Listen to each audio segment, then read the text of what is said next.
Hi, it's Everett's Watercolors. Welcome to my new studio. Now today is a brand new program at my new studio, and there's a lot of things that I've changed and a lot of new things. So technically, I hope everything goes smooth today. If something goes a little bit awry, then we'll try to fix it while we're here live, and we'll continue on. Right here, you can see what in the behind me. I've got some of my latest paintings here on the wall. And I'm going to be changing those out periodically, so you'll see a new painting during each program, or each Thursday that I come on live. But I'm surrounded. I moved this into a larger studio room. I was working out of a small area that I was doing my live shows in, and I wanted to spread out. So I got a larger room here now, and I've got my art on all four walls, so I can see art, and it really keeps me excited.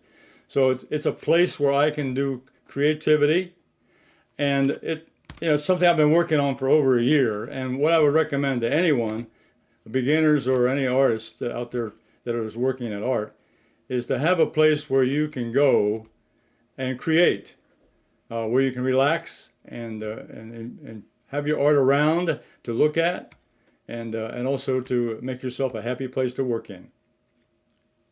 So today I want to go over some of my material that I have here in the studio, things that I use all the time, but I want to make sure that I can show you again over and over again.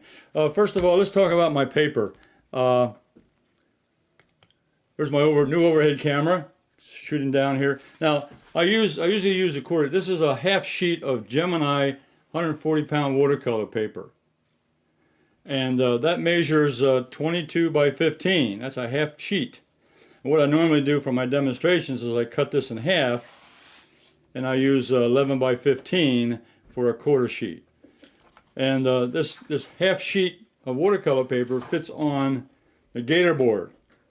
Now this is the Gator board, which they also call an Incredible board, and it measures 24 by 16.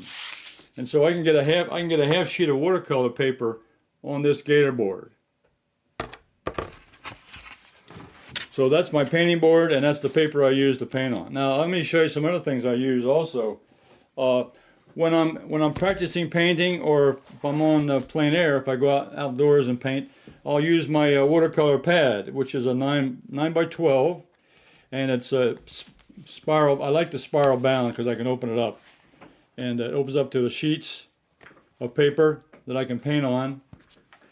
So that's the Strathmore cold press. It's a 140-pound watercolor paper, archival, and it measures 9 by 12 inches. So that's one kind of paper. Other kind I use. Also, I've just started out using another watercolor sheet from Strathmore. It's 140-pound, and it's 9 by 12, and it's in a watercolor block. Now I use this in plein air a lot. Last weekend I was out doing a little sketch here of a local bridge, and I used this plein air. What it is, the block has all the paper in here. It's 15 sheets, and it's glued together. And when I'm finished with the drawing or finished with the painting, I just take it off and start with a new one. I don't have to worry about tacking it down or pasting it down or whatever. So it's very, very convenient for plein air work and also demonstrations. Also, you've seen me I worked a lot on canvas. This is the canvas board. This is a 9 by 12 piece of watercolor canvas made by Fredrix, and I use this also. I do a lot of paintings on canvas, both plein air and in the studio. And I'll be doing a lot of my demonstrations here in the studio in the future. So that's the kind of painting material I use to paint on. Now let's go to my palettes. Now I'm going to show you, this is an old palette. This is the palette I started out with probably 15 years ago. And it's a plastic palette, okay? And it's a Holbein plastic palette. It's a large, and I like it because it has a large mixing area. And the other thing about the palette is it can hold lots of colors. I have my 16 colors in here that I use, 17 colors I use here all the time. Now this is plastic, and a little bit about the plastic is that here, now this is a regular watercolor brush. Is that when you use the paint on this, you'll see the paint kind of bubbles up a little bit. But this palette is probably a good 5 or 6 years old, and it gets better the more you use it.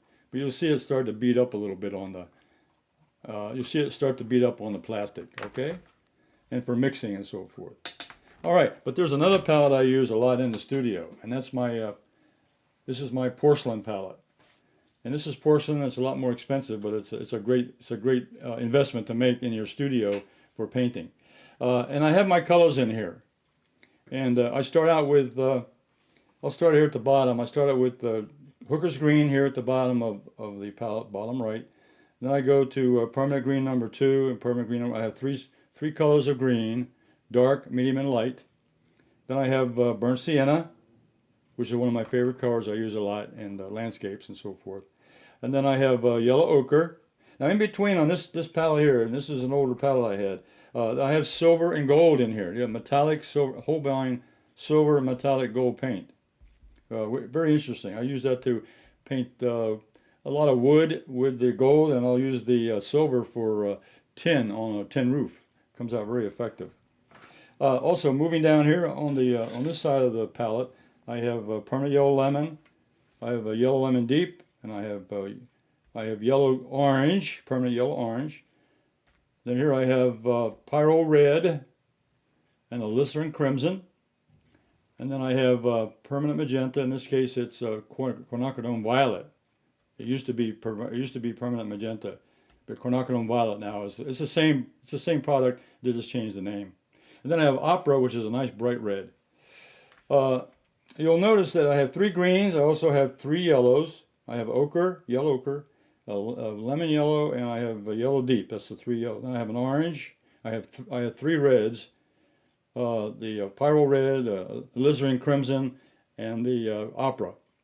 Now the secondary between that, I have the Quinacridone Violet, which is the violet color. Now my blues are my cool colors. I have Cerulean Blue, I have Cobalt Blue, and up here I have Ultramarine Deep, then I have Peacock Blue. Here I have a little bit of the,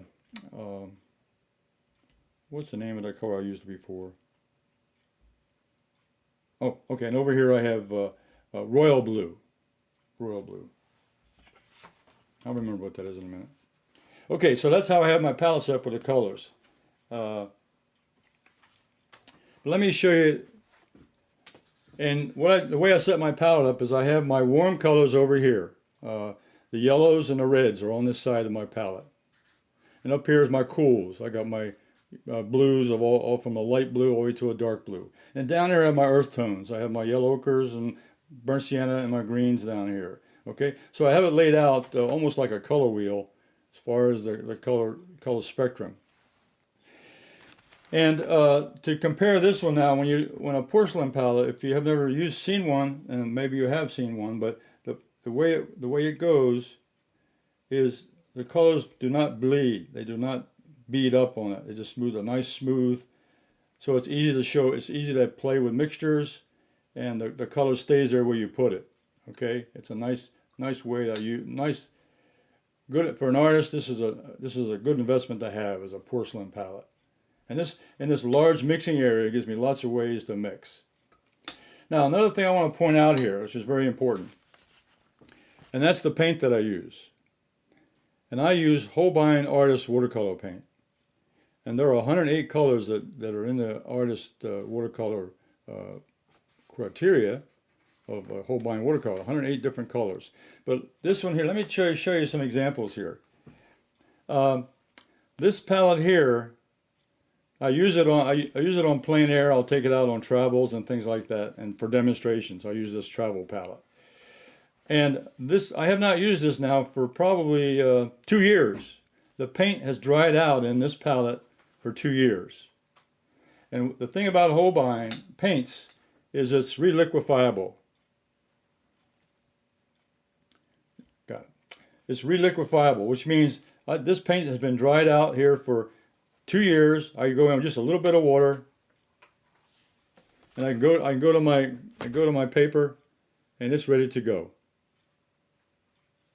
So you don't with the Holbein, because there's no oxgall. There's no oxgall in this paint, which means it doesn't harden. Other paints have oxgall. What happens over time is the paint will dry and cure. And what happens, it hardens, and it hardens in the palette, and it hardens on the drawing. They were developed that way with oxgall in the old ancient times to as the paint was purified or cured, they were able to keep it fast on the paper. That's the reason for the oxgall. But oxgall is not necessary in your paints if you don't need it. So I just want to show you that's the advantage of the Holbein paints is it's reliquefiable and they're bright colors. The bright colors, and here it's the same way over here. Now this palette I haven't used for a while. This is a porcelain. I have another porcelain in my other partial studio, but this is my new studio, and these paints have not been used either. This is Pyro Red. The same. I just add a little bit of water from my water bucket, and just touch the paint, and it instantly comes into color. Instantly. And I take that to the paper, and I can mix the paper. I can mix the color on the paper by layering. Here I got orange layered on top of red layered on top of orange, or I can mix it here on the palette as a mixture, and I can come up with another color. So I can paint several ways from the palette or on the paper itself. Okay. Now, so getting around the palettes, what I recommend to any artist or any beginner is to use a large palette. If you start with a plastic palette, that's fine, but get a large mixing area, because it'll give you lots of benefits in the future. You'll have a mixing area, gives you lots of room to maneuver in. Okay. Now what I also have is I have a travel palette that I take on location with me all the time. Now this is just a sample, but I have a small palette, small plastic palette, and I'll show you another one later. But this is the one I have all my colors here in the studio. All my colors I use painting I have in this small travel palette. And I take that with me on location to do a quick sketch just makes it more convenient to practice color mixing, to practice capturing the colors that I want to have on location. So it's very important. So a palette like this, small palette, little plastic palette, is very useful to have. Okay, put that away. Now, I've talked about the paints and I talked about the colors. Let's talk about the water buckets. Another thing in the studio I have is a couple water buckets. Now this water bucket here is the one I use to rinse in. There's a rinse bucket which I go in and I rinse out this and I hit the sponge. I have a couple sponges here on the side of my palette.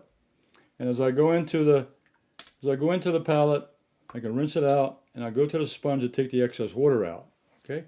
Then I have another bucket of water, which has clean water. Now, if I'm going to after I rinsed out the color, and I want to go to a fresh color, I go into the clean water, go to my palette, and I can pick up a clean color, which means now I get pure color. I don't have any mixture in my brush.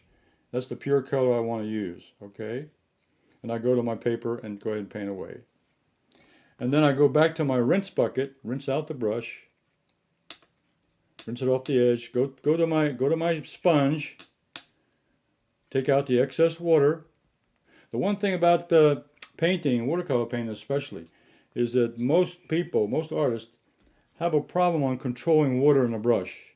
They have very little pigment. Once you pick up the pigment, pick up a paint load, and then you put water. If you go in with a full brush of water like this and go in and get the pigment, your brush is so full of pigment or so full of water that you come out with a weak color, a very weak color. So what you do is you take out the excess on the sponge. On the sponge, you take out you want to rinse out your brush, so you want clean paint. But once you rinse it out, you want to go to the sponge and take out the excess water. Then go to your clean bucket and pick up the clean water, take out the excess moisture, and then pick up the paint from the palette. In this case, I'll take some blue. I got the cobalt blue up here, which hasn't been used in 2 years, and I go up here and bring that out. And so I'm constantly hitting the the sponge to take out the excess water. Take out the sponge. Hit the sponge, take out the excess water.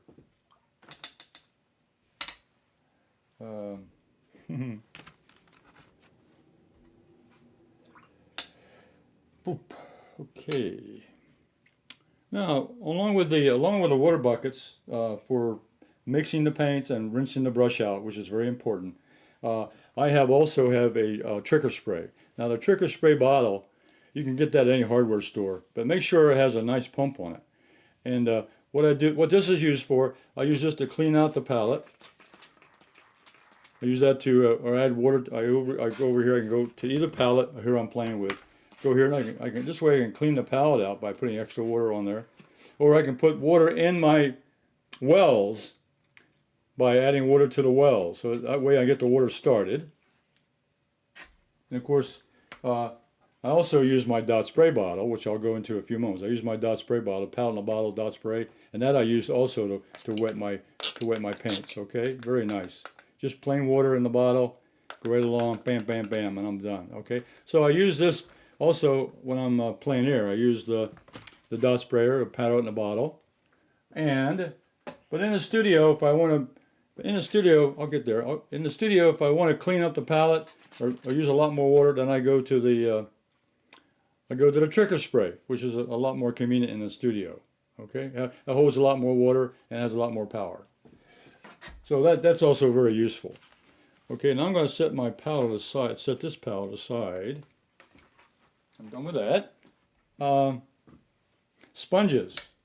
Okay, I've already mentioned the sponges I use here for the painting, for wetting the brush, cleaning out the brush with clean water.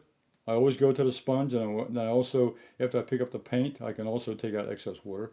But I have other sponges also. I have a selection of sponges, and these are natural sponges, different sizes and shapes and so forth, and they give you texture on a painting. Okay, and also you can take one of these regular sponges, old kitchen sponges that you have, and you cut it up in different sizes, and you can use that. You can use that as a sponge. Okay, this one here just have. Excuse me. I'll take a drink of water.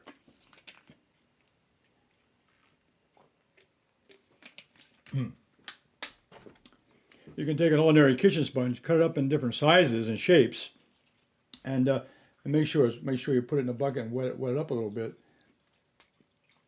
But on this, you just put it into the palette, you go into your paint, and then from that you go in and do texture. And I have found out from experience, though, you need a lot more pigment in the sponge when you do sponge work, because the sponge absorbs a lot of the paint. But that'll give you a lot of texture. If you're doing trees or you're doing bushes and so forth, or grass, a good sponge will give you a nice little, a different look in your painting. Okay, but I have different sizes and different shapes and so forth. Natural sponge and regular kitchen sponge. Also, I have a little toothbrush. It's a baby toothbrush, but it works out very nicely. Same idea here is to get splatter on your paper for different techniques. I go into the well here to pick up a little bit of color, and then I go to the paper, and all I'll do is use my thumb, and I'll move my thumb against the bristle of the toothbrush, and I'll get a pattern. I'll get a dot pattern here, a loose pattern, very uncontrollable. But in watercolor, that's what you want sometimes. You don't want to have exact shapes or exact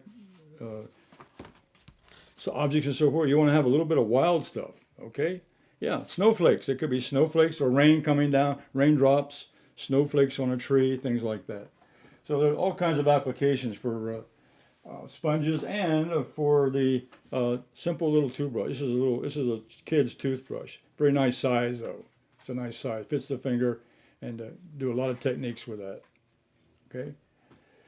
And you rinse that out. You rinse that out just like you would a brush. You go into your rinse bucket. Everything I'm talking about. To keep your tools clean. You want to go into the rinse bucket, even with a toothbrush, and wipe it off with a sponge, and then put it back into your beginning. That way, it's ready to go for the next time you use it. Okay. Okay. Also, I have a source. I have a supply of paper towels. Good old paper towels, which are good for cleanup and good for other work on the painting. And I always have a box of clean tissue. And this is important. The tissue should have no chemicals in it. It should have no inks or dyes. It should be plain facial tissues. Because if you have some kind of ingredient in the tissue, it may go onto your painting or into the paper itself. So you want to be very careful of that. Just get pure, clean, simple tissue paper for using it. And I use that all the time. If I'm painting a stroke, for example, here I'm going back and wetting up the palette again. It's dry paint there. I just add a little bit of water to it. Now I got a little bit of ultramarine deep now. And if I go in and do a brush stroke, and I want to change that, say I was doing a tree or a tent or something, then I can use this to pick up a little bit of the color, dab it. If I was doing a sky, partial sky, and I'll get into a little bit more of that later. Then you want to maybe pick out a cloud, then I use the tissue. And I'll show you that a little bit later when I use another brush. Okay, so you need a supply of tissues just for cleanup. I use that also to clean up my palette. If I'm changing the palette a little bit, if the palette's gotten really messy a little bit with too much paint on there, then I'll use a sponge, I'll use a paper towel, or I'll use the tissue just to clean things up so I get started again. Okay.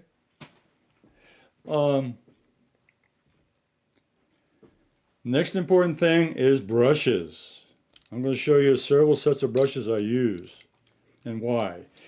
This is my set of silver brush natural hair brushes. They're called a Renaissance brand. And this happens to be a 3/4 inch flat. And it has natural hair. It's a red sable natural hair, which are these are expensive brushes, but they're really well made, and they last a long time. And the reason natural hair brushes are so popular is that for a watercolorist, they hold a lot of paint.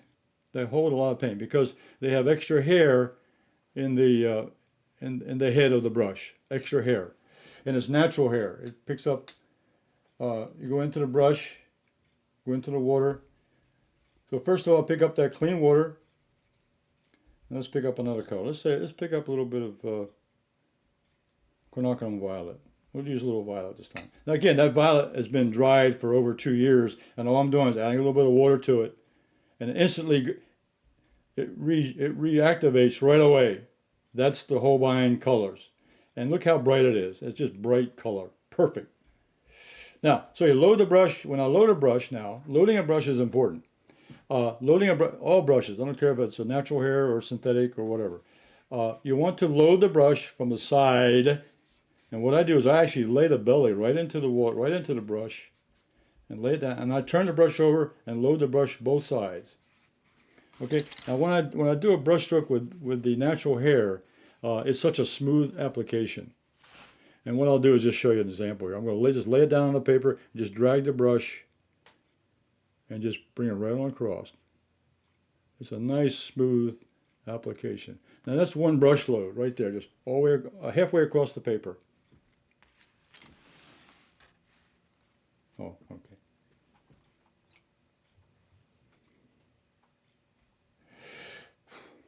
All right.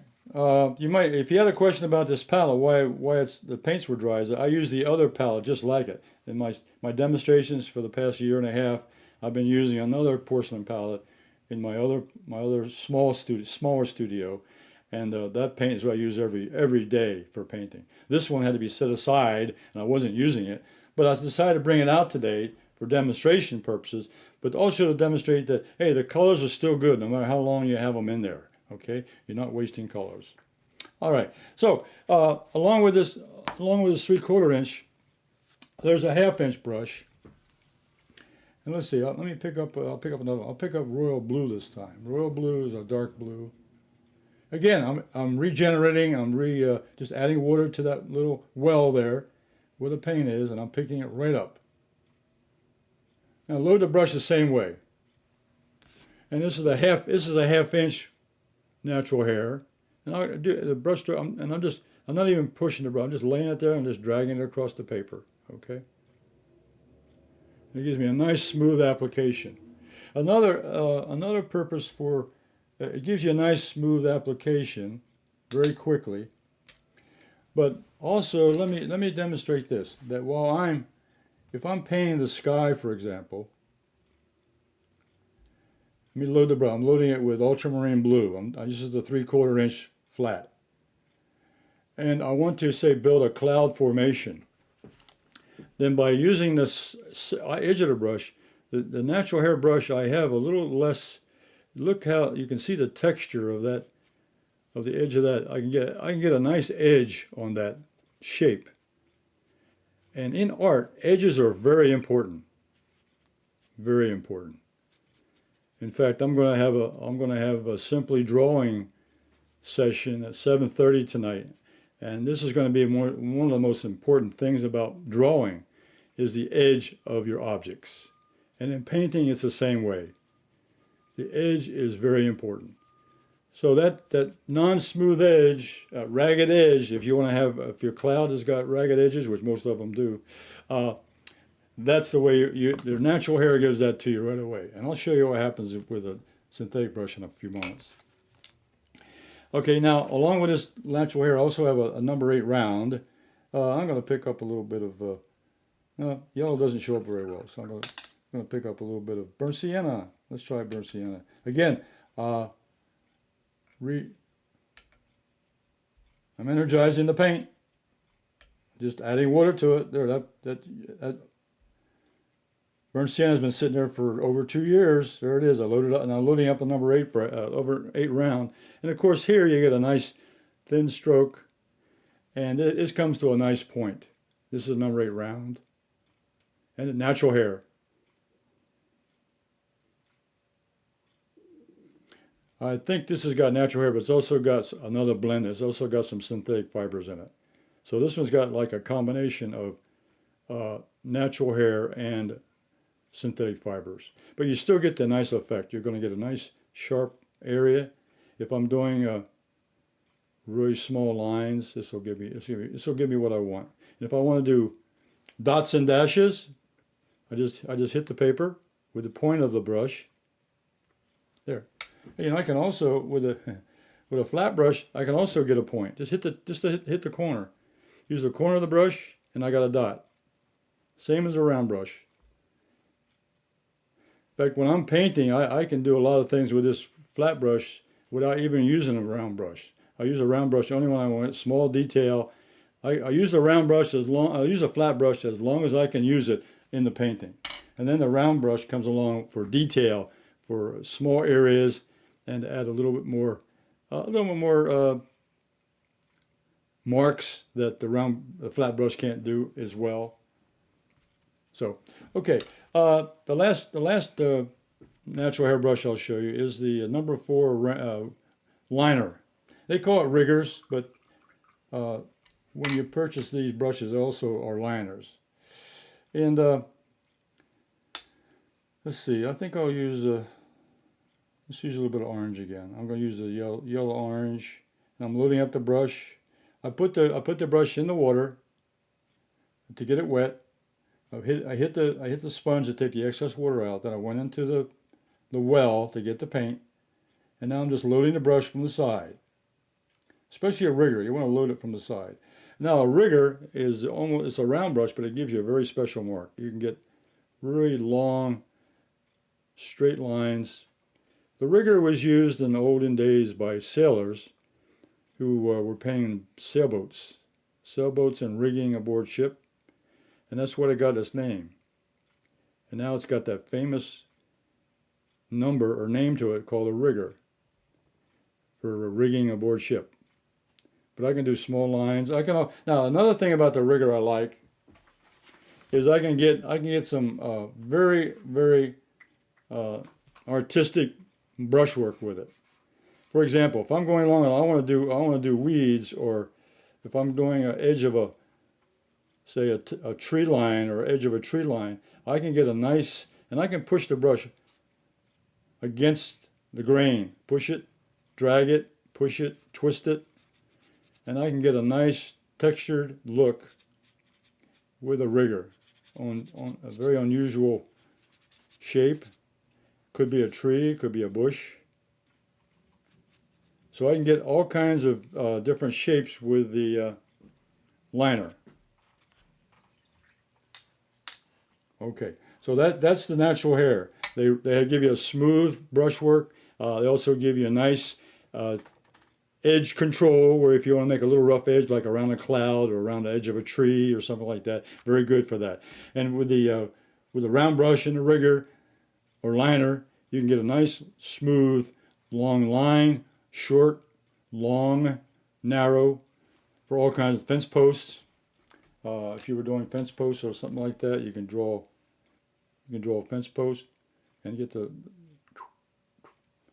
So there's all kinds of things that the rose brushes are used for. Now when I'm finished, what I do in all cases, I go to the rinse bucket, hit the sponge. I keep my brushes, after I finish painting, after I do the demo, I will take my brush, the first thing I do before I do anything else, I clean out my brushes. I take them to the sink and run them under cold water. And I'll rinse out all my brushes, and I'll hit them with a paper towel or with a regular towel to dry them out. And then I'll lay them flat and let them dry out naturally.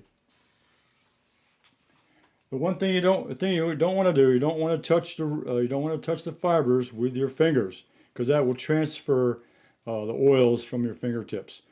I never touch my natural hair brushes with my hands at all. Anything that touches this brush is on the handle of the brush. Okay. There are a couple other things I could go through about that, but that is important, that you take care of your brushes, and that's important. Okay, now I have another set of brushes which I want to go through. These are my Holbein synthetic brushes. Now these are good quality brushes.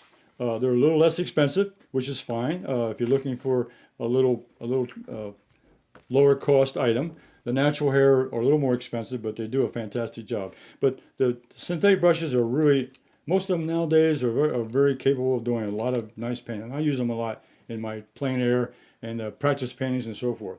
But I have several sizes. This is a 1-inch flat, and I use that for washes. If I'm doing a background wash on a painting, I'll use this particular brush here because it's big and flat. It's long. It has a 1-inch, has broad 1-inch bristles, and then I have a 3/4 inch flat. Now the difference is here. Right off the bat, if you look at the configuration of both, here's the natural hair, and you look at the belly of the brush, you'll see this 3/4 brush combination here. You'll see that the natural hair has a wider belly on it, which means it has more filaments, it has more hair in it. Okay, this has less hair, and it won't hold as much pigment or water as the natural hair brush. So that doesn't stop it from being a good brush. What I do is when I'm painting that, let me see, let me take the, go work with the little bit of burnt sienna down at the bottom. Burnt sienna, I'll mix it in with a little bit of ultramarine. Give me a dark brown. Okay, so I'm mixing up the color. Mix it up a little bit. You notice see how the palette on the porcelain palette, how it mixes very well. Now take out the excess water and load the brush, both sides. And now when I paint with this, I'll go across. There's a little more water in this one. Not as dark. But it does a good job. But it doesn't hold as much pigment. You can see the paint, it's getting a lot less. But that's good. Okay, but there's a little less, as you see here, a little less pigment to get down here, because I ran out of pigment about this far right here. It got lighter and lighter and lighter and lighter. Okay. Now I could go in and pick up more paint. What I usually do with a synthetic brush is I'll paint about maybe 1/3 of the way, and then I'll pick up a brush load and I'll continue on. That's how you do it. You pick up another load and reload, and that way you can keep the value the same. If you're doing a sky or a background and you want the color to be the same all the way across, then you have to reload the brush. Okay. Now, both brushes I've shown here today or demonstrated are good brushes. They're good brushes for anybody, for any artist. There's just a difference between the natural hair and the synthetic. Now, I also in the Holbein, I also have a little peacock. Now, peacock blue, again, this has been in, I keep reemphasizing, it's been sitting in this palette for 2 years. Now I'm going to reactivate the color. All I do is add a drop of water in there, and there's peacock blue. And look how bright that color is. It's a beautiful color. So I load this brush, and I'll use this one down here also. Okay, I'll use it. This is the 1/2 inch. Does a nice job. I like it. Nice brush. And again, it begins to run out of pigment about a little over halfway down. Okay, just doesn't hold as much. Doesn't hold as much in the brush. So again, I would go in, if I use this kind of a brush, I'd go in about halfway, and then I'd go in and reload the brush, load up, go back in again. So that's the only disadvantage of a synthetic brush versus a natural brush, is you have to reload the brush more often. That's about the only disadvantage. Because I can get the same marks. I can get the same marks with either brush. Okay, now another brush I like is the number 16 round. This baby, I call it the Hummer. If you know what a Hummer is the big vehicle that's powerful. Well, this is a powerful brush. This is a round brush, number 16, synthetic, but you can load this thing up. Now I'm going to put a little bit of alizarin crimson. This is alizarin crimson, which is a nice rich red. And again, I just regenerated the color. Brand new in this older palette. Load the brush on the side. Now this particular brush, I can do brush strokes that are broad. I can use the edge. I can use the point. I can use the dot. I can also load the brush again, and I can use the side in a scraping motion. So I can cover a lot of territory with this big brush, and I can get down to detail. I can go down and do smaller strokes, a little more detail. It holds a lot of paint, so it'll cover an area very nicely, very nicely. So that's the number 16 round brush that I use. I love that. It gives me another different kind of mark, and it's a nice brush. There's also a small number 8 round brush in Holbein, which is also a nice one. And let me change the color on that. Let me go to, I think I'll go to green. I haven't used the green a little bit. Let me go back to the green. Now you can see my palette's getting a little bit busy now. I'm getting colors in there, but that's okay. Right now I'm not really worried about color. I'm just demonstrating the brushstroke idea. Now this is the number 8 Holbein. It gives you the same mark as the natural hair. Holds, you notice usually it runs out of paint after about halfway through. I gotta take another drink.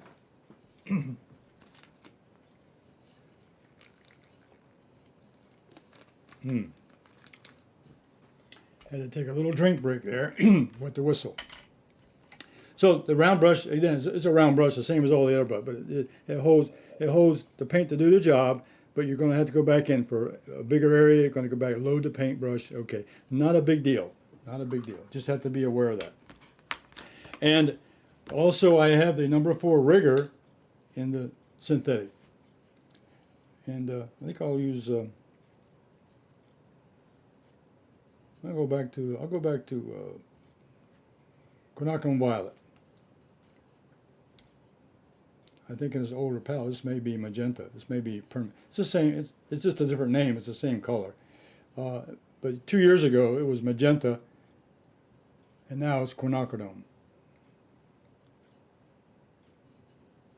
Same paint, but it's a different name, different title. So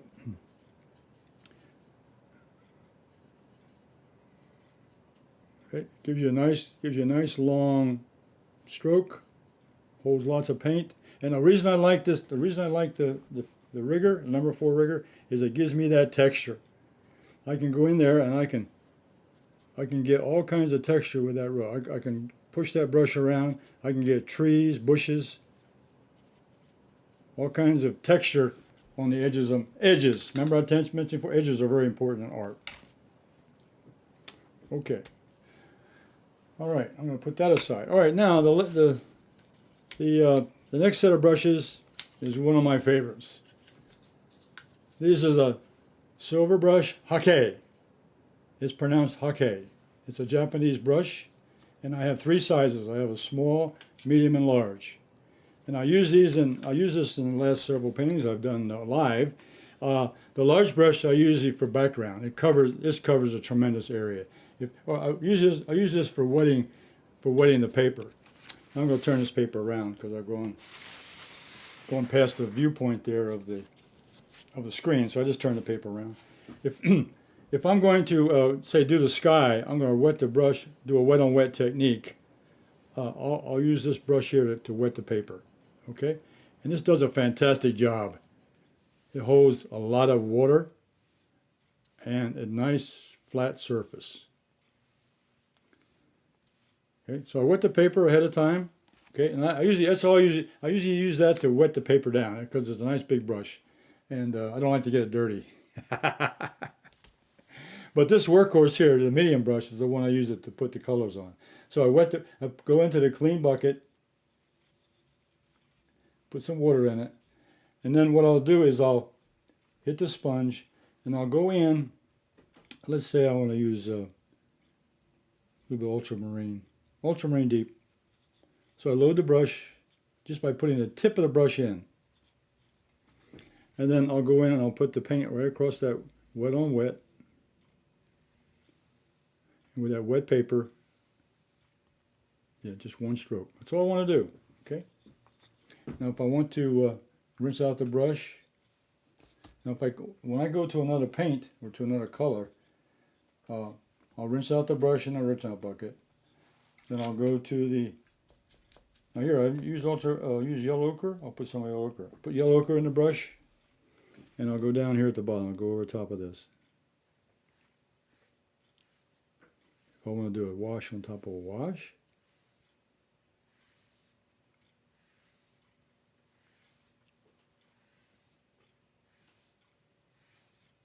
Okay, so for large brush strokes and for large areas, that's what you need. These brushes are fantastic, and they're not very expensive. They're very economical.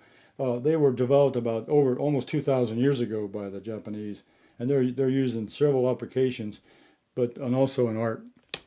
Now the small one, which is measures about an inch wide on the bristles. This is brand new. I've just got these in my inventory.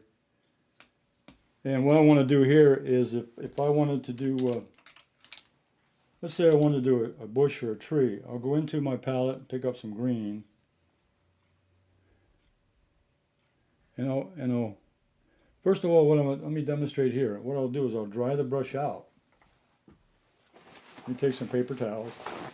So here's how I use a paper towel. I want to dry the brush out. So I'll take this and I'll squeeze it in. Give me a dry brush.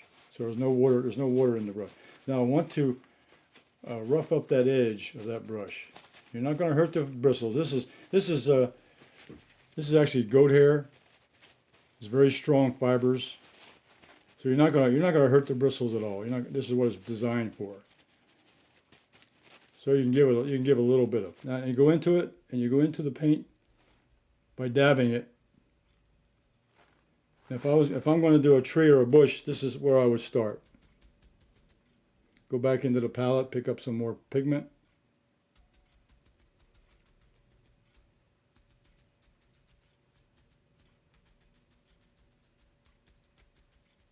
Okay.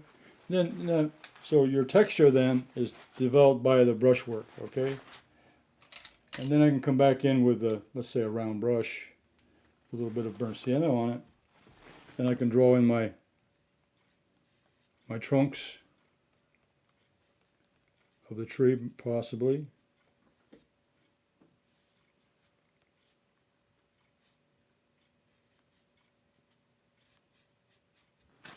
Yeah, then we'll put a little shadow on the ground, using a little bit of purple, a little purple shadow.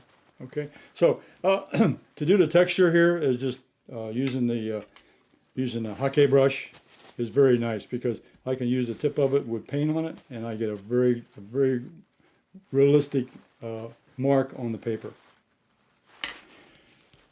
Now, one of the things I'm leaving till last is one thing I use in the studio a lot is my spray bottles, and this is, let me start out with the I'll start out with the dot spray. Palette in a bottle, dot sprayer, sold exclusively on everettswatercolors.com. And these were found, my wife and I found this about 2 years ago. We looked for a sprayer and to spray to do a job. It took us over 2 years to find the proper equipment, okay? And so palette in a bottle, dot sprayer, okay? And it has a white top on it. And the way I use it is I fill it up about halfway with water, or maybe 1/3 of the way with water. Then I'll put about maybe an inch of paint in there from the tube, squeeze it out about an inch long. And then I'll shake it up a little bit, make sure it's nice and mixed. Okay, and then once it's mixed, then what I do is I go to the bucket, my rinse bucket, and I prime the pump. Now, prime the pump is you squeeze you just tap the top until you see the paint start coming out. That's priming the pump, which means what happens is the paint's moving up the stem and up into the nozzle. So it takes a little while for that to go up there. So you have to hit it 4 or 5 times before the paint's in there. And once it's up there and you're ready to go, then you point it at your target, the paper. And then depending on how far away you are or how high you are, that's the dispersion you'll get. Now, just by tapping it lightly, you can get a nice dispersion of dots. Okay? Now, let's say, yeah, there's a larger dot there. If you like that, leave it alone. If you don't like it, then have your tissue or your paper towel there and pick it up right away while it's still wet. Okay? Take it out. Okay? Then what I do with my other dot spray bottle. This is dot spray bottle just with water in it, just with plain water. And here I can hold this. Now you see the different sizes of dots. They're all sort of round. Now I can make them more irregular. I can change the sizes of the dot just by spraying. I'll raise up about 12 inches, and I'll hit these, just lightly tap it. And what that does, that will change the dispersion of those dots, and that will give you the texture and the variety of shapes. Now, another thing I do is I'll put the dots on the paper, just water dots, just plain dots. Then I'll take my rigger brush. With my let's say I'm doing a tree. I'll load it up with burnt sienna. Burnt sienna, one of my favorite colors. I made a video on how to mix burnt sienna from primary colors, and if you haven't seen that one yet, you should take a look at it. It's called Mixing Burnt Sienna from Primaries, and it's on YouTube, Everetts Watercolors on YouTube, and you just search for Mixing Burnt Sienna, and you'll find it. It's a pretty popular video. A lot of people have looked at that and liked it. So I recommend you check that out. Okay, now, so I load this with, I have over 400 videos on YouTube, so there's a lot of techniques I show on there, a lot of paintings I've done over the last several years. Now, I just loaded the number 4 rigger. This is a Holbein rigger. I picked up a brush. It happened to be a rigger. And now I put the dots of water down on the paper. Now I'm going to drag it through that area of dots, okay?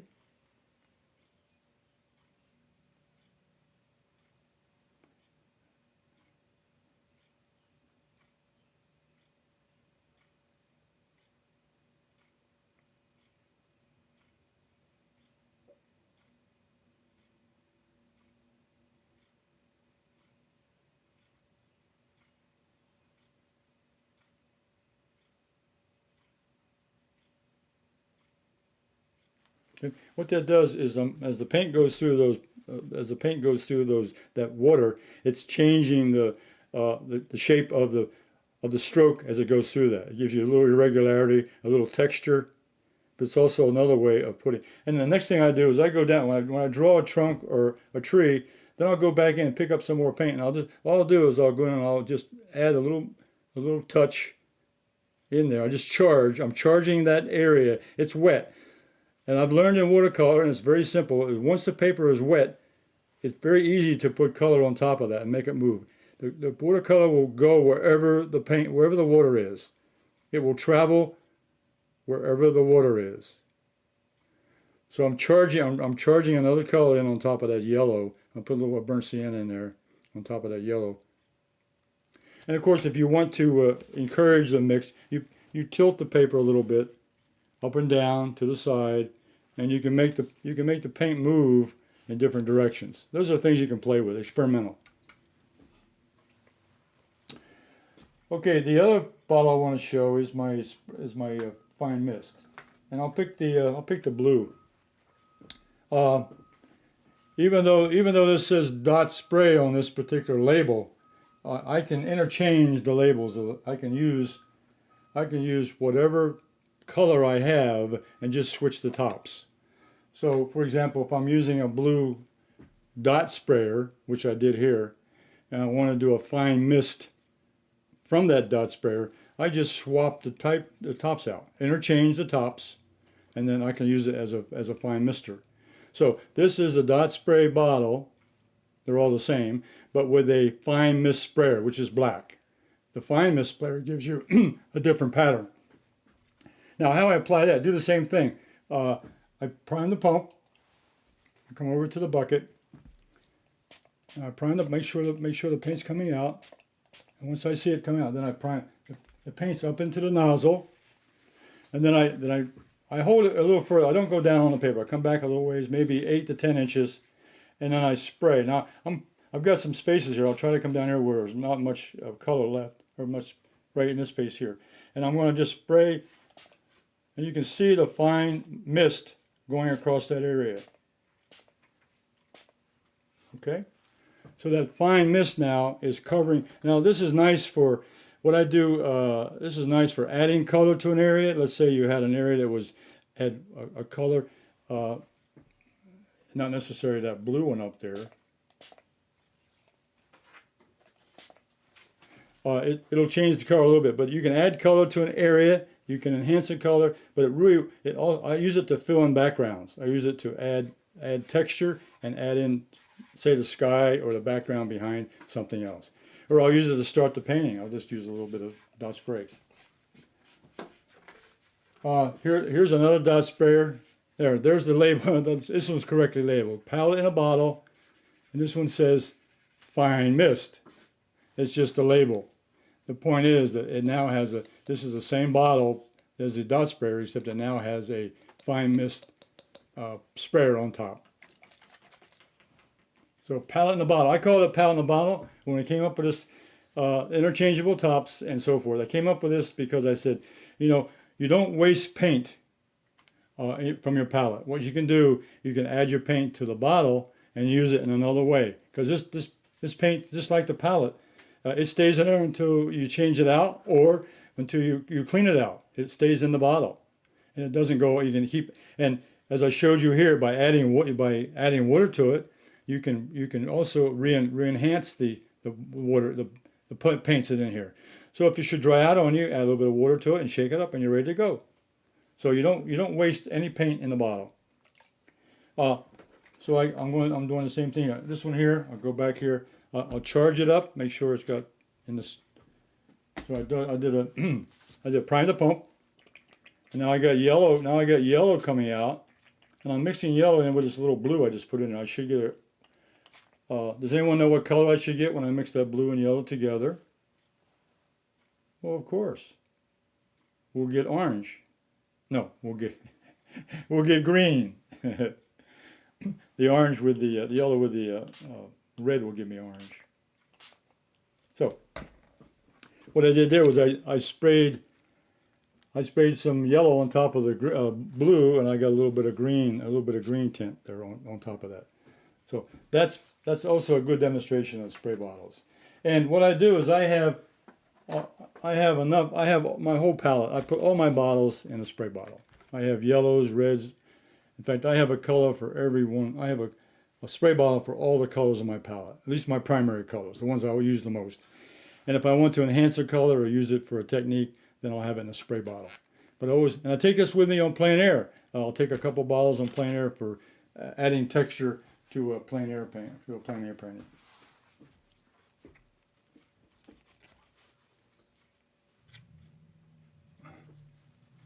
Okay.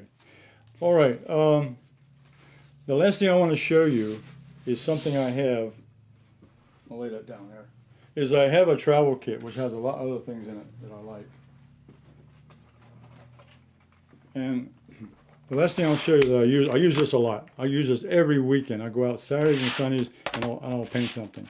I have a visual journal, which is a mixed media journal, and it's 100% cotton and it's archival. It measures 5.5 by 8 inches long, and it's got a spiral bound. I like that because it lays out flat on the surface that I'm doing, and I can paint both sides. It has 38 pages, or 34 pages, which means you can do 68 paintings. Okay, and I've already gone through one of these already. Now in my small travel palette, what I've done here is on the travel set, I'm going to just use the primaries. I have lemon yellow, I have pyro red, and I have ultramarine blue. Yellow, red, and blue. And that's the colors I use when I go out to paint. Now I've added a couple more. I've added in there titanium white or Chinese white and a little bit of Payne's gray. And I don't use that very much, but those I'm playing around with for testing. But these are my primary colors in the palette. And those 3 colors come with the kit. You get a 15 milliliter tube of yellow, you get a 15 milliliter deep tube of red, and the same size tube of ultramarine blue. Now along with that come 2 brushes. These are silver brush, natural hair. This is a 1/2 inch silver brush it's called Black Velvet, which is very popular. It's a 1/2 inch flat, and the number 6 round, which is also synthetic hair. And it's a black velvet, 2 black velvet brushes. Now they come with short handles, are very nice, and they come in the kit. So the palette, the visual journal, and the 2 brushes, and along with that comes a palette in a bottle dot sprayer with a white top, which you can use for putting your water in. That's what I use to wet my palette with. I'll use this to put water in and so forth. Okay.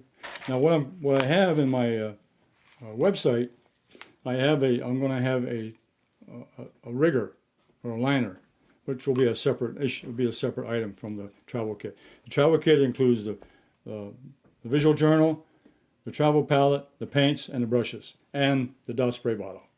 And it comes with a carrying case that you can carry it in. Where you hand it to me over there? Right there, the black. It comes with a carrying case with it on right in the very back. Okay. It also comes with a carrying case which you can put all your supplies in. Okay.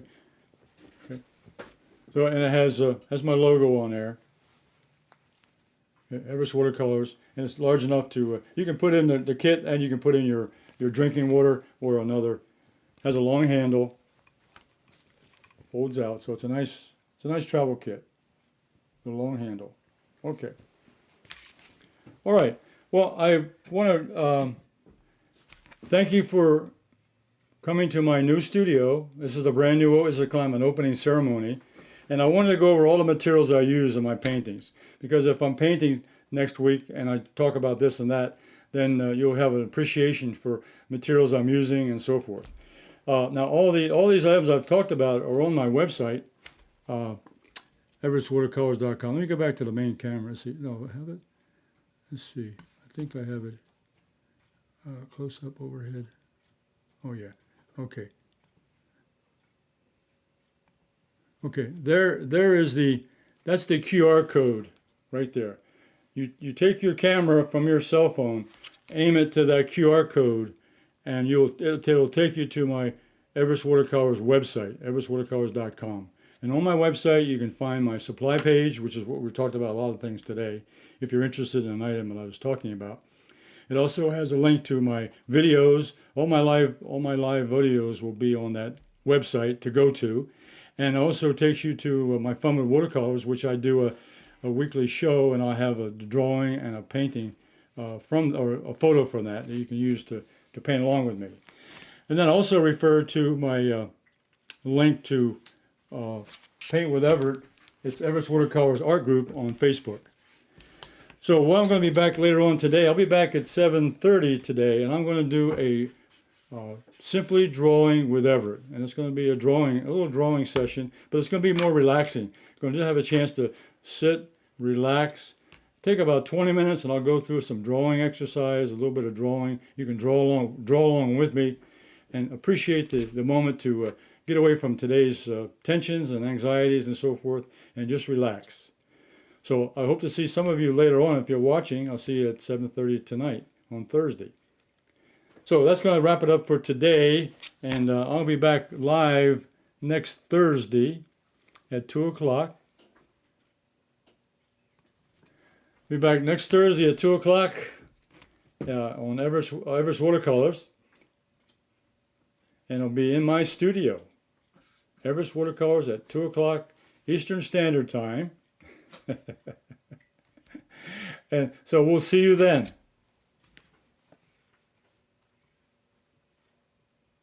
So